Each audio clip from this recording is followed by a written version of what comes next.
नमस्कार, स्वागत है आप सभी का न्यूज़ 18 के डिजिटल प्लेटफॉर्म पर। देखिए, यूएन में कश्मीर पर बौखलाहट दिखाने वाले तुर्की को भारत ने लताड़ दिया है और खूब अच्छे से सुना दिया। ये क्या है पूरा मामला, आपको मैं बताऊंगी इस वीडियो में।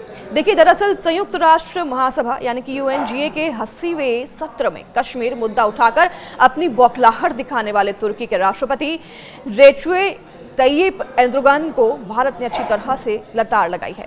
इतना ही नहीं, यूएनजीए में कश्मीर मुद्दा उठाने वाले तुर्की के राष्ट्रपति एर्दोगान को भारत ने खूब लताड़ दिया है। उनकी टिप्पणी को खारिज करते हुए विदेश मंत्रालय ने कहा कि हम भारत के आंतरिक मामलों पर इस तरह की आपत्तिजनक टिप्पणियों को अस्वीकार करते हैं।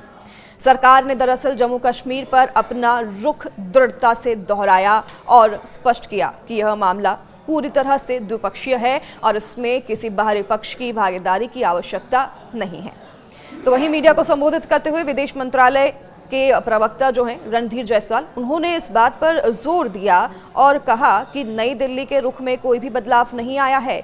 जायसवाल ने यह भी कहा कि कश्मीर मुद्दे पर हमारा रुख बिल्कुल ही स्पष्ट है, इसमें कोई भी बदलाव नहीं आया है। जहां तक मध्यस्थता का सवाल है, भारत और पाकिस्तान के बीच द्विपक्षीय मुद्दों पर किसी तीसरे पक्ष की मध्यस्थता की कोई ज़रूरत नहीं है, ये साफ तौर पर कह दिया गया है।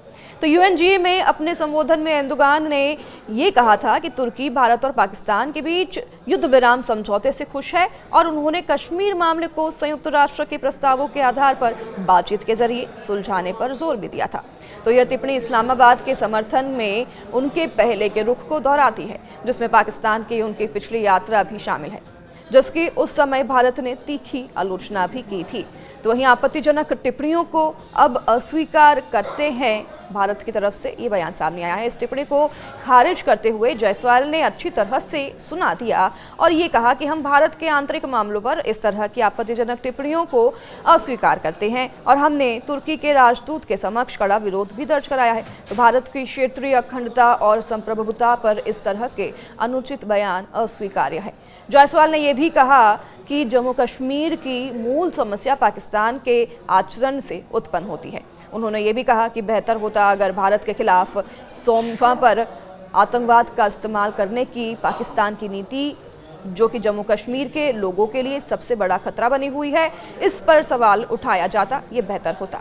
तो वहीं तुर्की के कश्मीर मुद्दा उठाने के जवाब में भारत ने भी सरप्राइज का मुद्दा उठाया है। भारत के विदेश मंत्री एस जयशंकर ने हाल ही में सरप्राइज के विदेश मंत्री कॉन्स्टेंटिनोस से बात की है। उन्होंने इस दौरान सरप्राइज विवाद को संयुक्त राष्ट्र यानी कि यूएन नियमों के मुताबिक हल करने की बात कही है। भारतीय विदेश मंत्रालय के प्रवक्ता रणधीर जायसवाल ने साप्ताहिक प्रेस कॉन्फ्रेंस में इसकी जानकारी दी। दरअसल तुर्की ने 1974 में सरप्राइज के उत्तरी हिस्से पर कब्जा कर लिया था, तब से वहां विवाद की स्थिति बनी हुई है। भारत के आज के बयान से 3 दिन पहले तुर्की के राष्ट्रपति तय्यिप एर्दोगान ने यूएन में जम्मू कश्मीर का मुद्दा उठाया था। इस पर जायसवाल ने कहा कि कश्मीर मुद्दे पर हमारा स्टैंड 10 साल से पूरी तरह से क्लियर है। जायसवाल ने नेटो प्रमुख मार्क रूटे के उस बयान को भी पूरी तरह से खारिज कर दिया, जिसमें उन्होंने कहा था कि पीएम मोदी ने यूक्रेन वॉर मुद्दे पर राष्ट्रपति पुतिन से बात की है। जायसवाल ने ये कहा कि ऐसी कोई भी बातचीत नहीं हुई। तो उन्होंने बता दें आपको कि नेटो से सावधानी से बयान देने के लिए भी कह दिया था। इसके साथ यह भी कहा गया था कि भारत अपने लोगों के लिए सस्ती बिजली और देश की सुरक्षा के लिए ज़रूरी कदम उठाता रहेगा। हाल ही में बता दें आपको कि मार्क रूटे ने कहा था कि अमेरिका ने जो टैरिफ भारत पर लगाया है उसका असर रूस पर भी पड़ रहा है। उनके मुताबिक टैरिफ की वजह से भारत ने रूस से उसकी यूक्रेन युद्ध रणनीति को लेकर जवाब मांगा है। तो उन्होंने ये भी दावा किया कि प्रधानमंत्री मोदी इस बारे में रूसी राष्ट्रपति पुतिन से बात कर रहे हैं।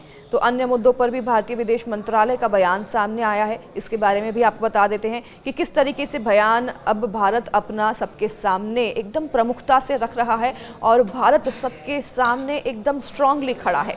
देखिए, अमेरिका का नया टैरिफ वाला जो बयान है, इस पर अमेरिकी राष्ट्रपति ट्रंप ने 1 अक्टूबर से दवाओं और कुछ अन्य चीज़ों पर 100% तक टैरिफ लगाने का ऐलान किया है। तो इस पर भारतीय विदेश मंत्रालय ने कहा कि सरकार इस मामले को देख रही है और इसका असर समझने की कोशिश कर रही है।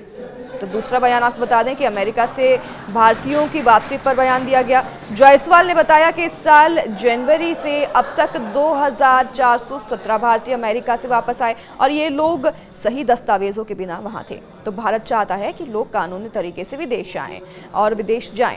अवैध तरीके से विदेश जाने वालों को रोकने के लिए केंद्र सरकार राज्यों के साथ मिलकर काम कर रही है। लोगों को जागरूक करने और झूठे नौकरी के ऑफर से बचने की सलाह भी दी गई है।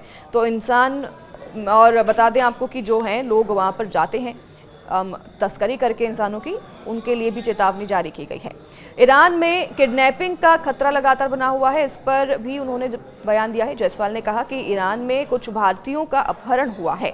भारत और ईरान में टूरिज्म के लिए वीजा की ज़रूरत अब नहीं पड़ती है, लेकिन नौकरी के लिए यह बेहद ज़रूरी है। कुछ लोग झूठ बोलकर भारतीयों को ईरान में नौकरी के लिए भेज रहे हैं। सरकार ने लोगों को ऐसे ऑफर से बचने और सावधान रहने के लिए भी कहा है। तो आपको बता दें कि एक और बयान उन्होंने देते हुए कहा कि 25 सितंबर को भारत ने सिक्का यानी कि मध्य अमेरिका के देशों के मंत्रियों से मुलाकात की और भारत इन देशों के साथ डिजिटल तकनीक, फूड सिक्योरिटी और पर्यावरण जैसे मुद्दों पर काम कर रही है।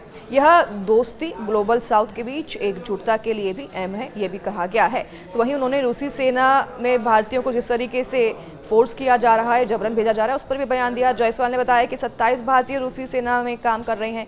भारत ने रूस से उनके रिहाई की मांग की है और उनके परिवारों से बात भी लगातार की जा रही है। तो सरकार ने लोगों को रूसी सेना में भर्ती से ऑफर जो है उससे दूर रहने के लिए कहा है, क्योंकि यह बहुत ही खतरनाक हो सकता है। और हमारी भी आपसे अपील है, ऐसे अगर आप किसी को जानते हैं और रूसी सेना में अगर वो भर्ती हो रही हैं या किया जा रहा है जबरन, तो उसकी शिकायत ज़रूर करें और सावधान ज़रूर रहें। तो भारतीय अब जो हैं और भारत जो है, ये समझ में आता है इन बयानों से कि काफ़ी ज़्यादा अब स्ट्रांग हो गया है और अपनी बातों को भी प्रमुखता से सबके सामने रखता है। भारत अब किसी से डरता नहीं है और किसी की झूठी बयानबाजी से भी भारत पीछे फिलहाल हट रहा है। पाकिस्तान और भारत के बीच जो मध्यस्थता होनी है या जो भी बातचीत होनी है, इस पर किसी भी तीसरे की अब यहाँ पर तीसरे की इन्वॉल्वमेंट भारत को ज़रूरत उसकी बिल्कुल भी नहीं है। भारत ने ये साफ तौर पर कह दिया है, पूरी दुनिया को ये मैसेज भारत की तरफ से दे दिया गया है कि अब किसी तीसरे की भारत और पाकिस्तान के बीच में ज़रूरत नहीं है।